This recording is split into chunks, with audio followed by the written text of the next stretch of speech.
ನಾನು ಸುಮಾರು 35-40 ವರ್ಷದಿಂದ ರಾಜಕೀಯದಲ್ಲಿದ್ದೀನಿ. 35 ವರ್ಷದಿಂದ ಶಾಸಕನಾಗಿ ಮಾಡಿದ್ದೀನಿ. ಯಾವುದೇ ರಾಷ್ಟ್ರೀಯ ಪಕ್ಷ ಒಂದು ಎಲೆಕ್ಷನ್ ಕಮಿಟಿ ಮೀಟಿಂಗ್ನಲ್ಲಿ ನಿರ್ಧಾರ ಮಾಡಿದಂಥದ್ದನ್ನು ಪುನರಾವರ್ತನೆ ಮಾಡ್ತಕ್ಕಂಥದ್ದಾಗಲಿ ಮಾಡ್ತಕ್ಕಂಥದ್ದಲ್ಲಿ ಭಾಳ ಸಾಧ್ಯವಿಲ್ಲ. ಬಿಜೆಪಿ ಪಕ್ಷದಲ್ಲಿ ಒಮ್ಮೆ ಸಭೆ ಮಾಡಿ ನಿರ್ಧಾರ ಮಾಡಿದ ನಂತರ ಅಂತ ಅಭ್ಯರ್ಥಿಯನ್ನ ಮತ್ತೆ ಪರಿಶೀಲನೆ ಮಾಡುವುದಾಗಲಿ ಬದಲಾವಣೆ ಮಾಡುವುದಾಗಲಿ ಇರುವುದಿಲ್ಲ.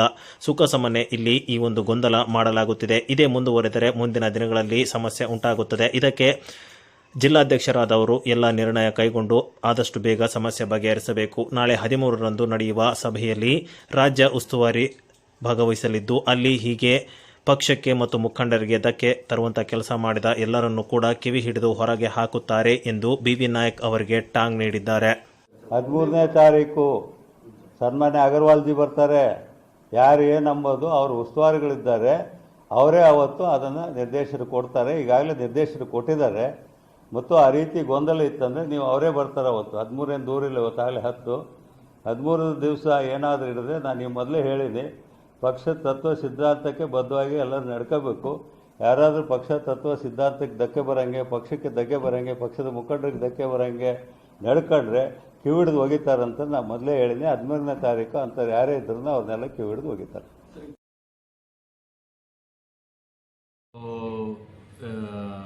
ಏಪ್ರಿಲ್ 12ನೇ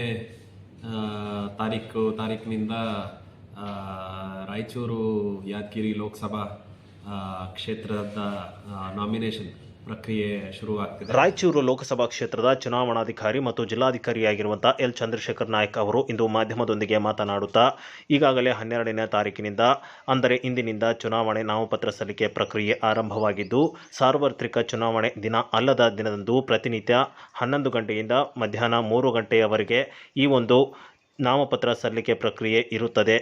ಮತ್ತು ಈ ಒಂದು ನಾಮಪತ್ರಕ್ಕೆ ಸಲ್ಲಿಕೆಗೆ 5 ಜನರಿಗೆ ಅವಕಾಶ ನೀಡಲಾಗಿದೆ ಎಂದು ನಿಯಮಗಳನ್ನು ತಿಳಿಸಿದ್ದು ಹೀಗೆ 4, ಸೊ ಟೋಟಲಿ 5 ಜನ ಬರುವಂತಹ ಅವಕಾಶ ಇದೆ. ಡಿಮಾರ್ಕೇಶನ್ ಆಫ್ ಗಾಡಿಗಳು, ಕ್ಯಾಂಡಿಡೇಟ್ ಗಾಡಿಯಲ್ಲಿ ಇದರ ಒಳಗಡೆ ಬರ್ಬೋದು ಅನ್ನುವಂಥ 100 ಮೀಟರ್ ಡಿಮಾರ್ಕೇಶನ್ ಕೂಡ ನಾವು ಮಾಡಿದ್ದೀವಿ. ಅದು ನಮ್ಮ gate DC office campus gate ಏನಿದೆ ಅದು ಆ ಡಿಮಾರ್ಕೇಶನ್ ಆಗಿರ್ತದೆ. ಮೇ 1ನೇ ತಾರೀಕಿನ ಟೆಂಟೇಟಿವ್ ಆಗಿತ್ತು.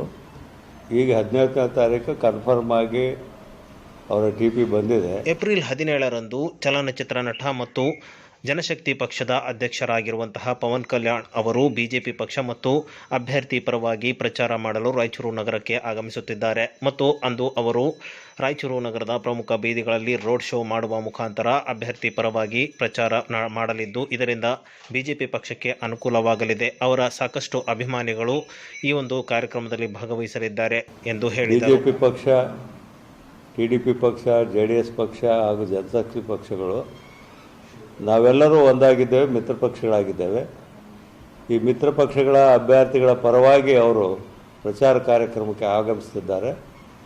ಇದು ಒಟ್ಟಾರೆ NDA ಅಭ್ಯರ್ಥಿಗೆ ಹೆಚ್ಚಿನ ಬೆಂಬಲವನ್ನು, ಮತವನ್ನು, ಜಯವನ್ನು ತರ್ತಕ್ಕಂಥ ಕೆಲಸ ಆಗಿದೆ.